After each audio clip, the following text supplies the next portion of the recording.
Hello everyone, Kelly the Wise. Welcome to Forge Bad Gaming Decisions, where we have, drumroll please, Superhot PlayStation Plus October 2022 Essential Game of the Month. As always, don't forget to comment, like, subscribe, and stay wise everyone, and enjoy this awesome game review. So if you're like me, you've heard about this game being played Game of the Year and all these other things and all these BAFTA awards and all this stuff, but I never played it, so I don't know anything about the story, so let me update you about the story. The story is essentially you and your friend play this game called Superhot. Your friend cracked a code or got a cracked code and sends you it to play on the PC or on the VR, but it's a VR headset, so you actually load into the game like some Matrix type stuff, which is kind of wild. So that's the story roughly. I'll tell you more in a minute.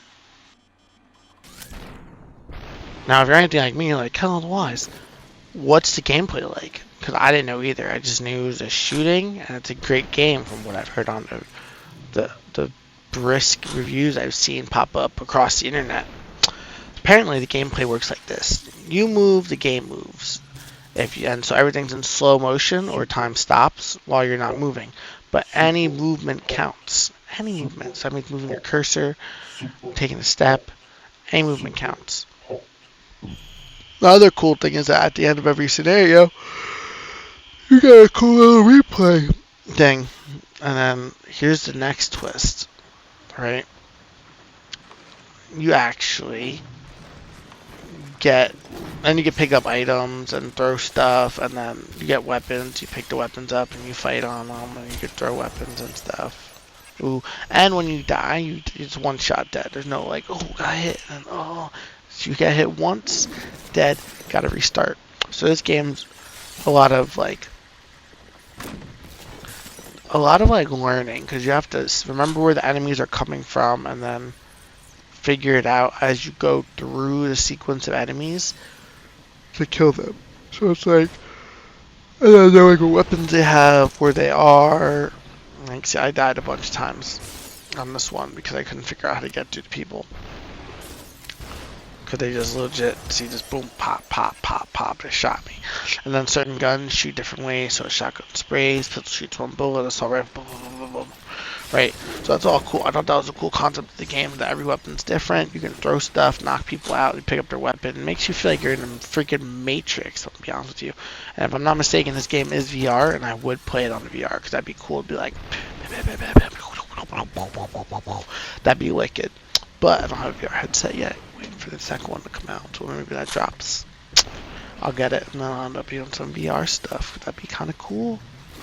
So, overall, gameplay, I think is really... Overall, I think the gameplay is really unique and fun. It does get a little frustrating when you're trying to, like, work your way through the board to figure out, like, the exact way and sequence to kill the enemies, because there's kind of a sequence to kill the enemies. So there's certain, like, I mean, they gave you open opportunities, but pretty much there's like a certain way to do what you're supposed to do. Ooh, I took that guy's head off. But remember, you're a video gamer playing a VR game, so that's the story, right? It does get spicy, but look at me try to do this over and over and over again. It was a little bit frustrating, I will not lie.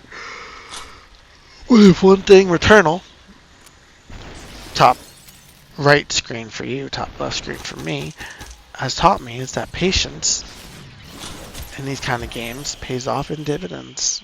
Remember, dividends pays off.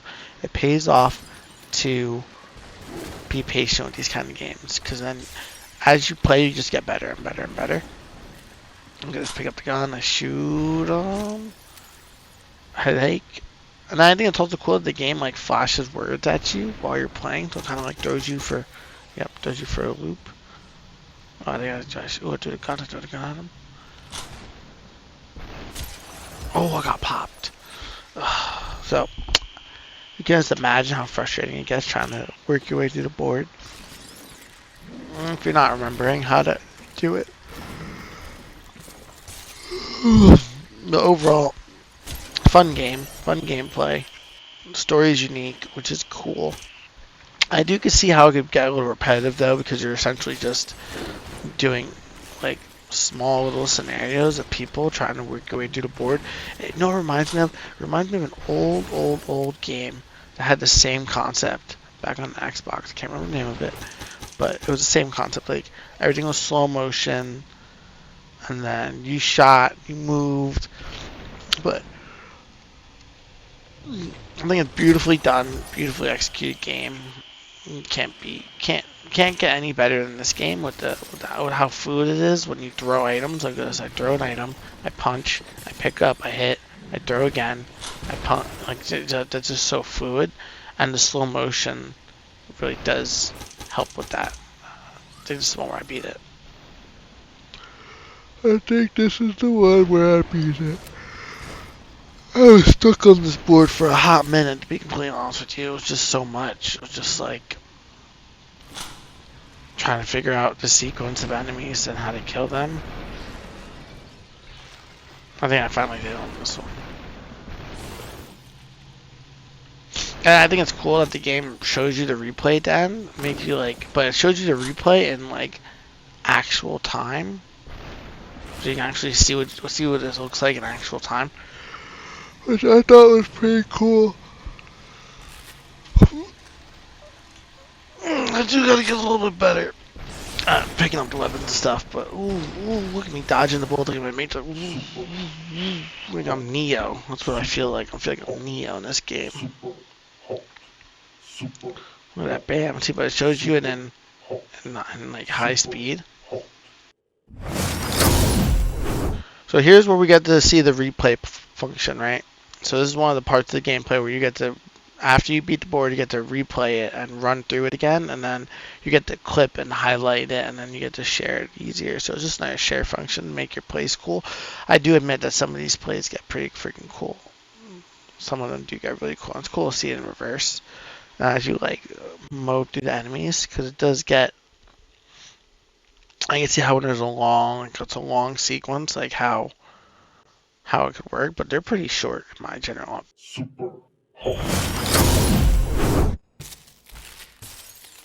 Alright, so here's the spoiler part, right?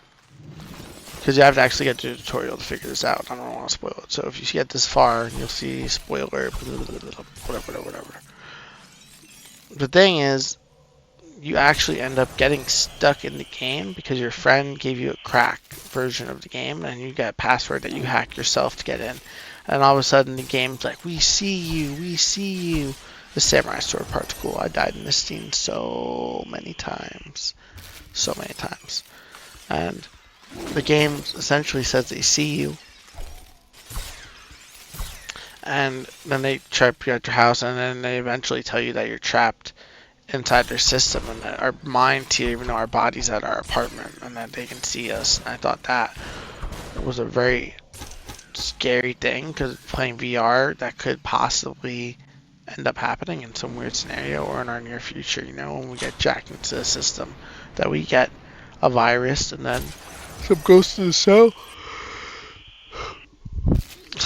shell nonsense where you're just like hacked and you're stuck in this like believe world. And then I could see this being like a Matrix, or we live in the current Matrix right now. You never know. Another side thought for conspiracy thought for later. But I thought that the story seemed rather interesting, and it'd probably be something that I would find out I'd want to play more. And knowing that it's an indie game, I know it's not a very long game. It's probably only like 6 to 8 hours long. So I mean, I could beat it if I wanted to, but it's a PlayStation Plus Central game, so I'll have it. I'll be able to play it at another time and actually play the full story. It's not something I'm looking forward to playing at the moment, because I'm just not in the mood for another, like, learning that, like, this one's not bad because the enemies come out the same sequence, same everything. It's just I don't feel like going through the frustration of like learning each little segment, because it's not out of my power to. It's just, why would I put myself through that torture to do that? That doesn't make any sense. You know what I'm saying? But overall, I like the game. Game seems fun, enjoyable. It's a good like sit down and play for a couple minutes and then just work your way through something. Maybe like 10-15 minute game through playthroughs. It's not violent or bloody or gory. I mean, you are cut people in half, but they look digitized, so how bad can it really be? So yeah, Last part's the wise review, everyone. Stay tuned. And now we've made it to the end. Welcome everyone to the wide review part. This game is definitely fun, definitely worth playing, definitely worth grabbing, especially if you like playing games that are shooters, slow motion, make you do cool motions and stuff. As always, don't forget to comment, like, subscribe, and everyone stay wise and stay tuned for the next wise review. Peace.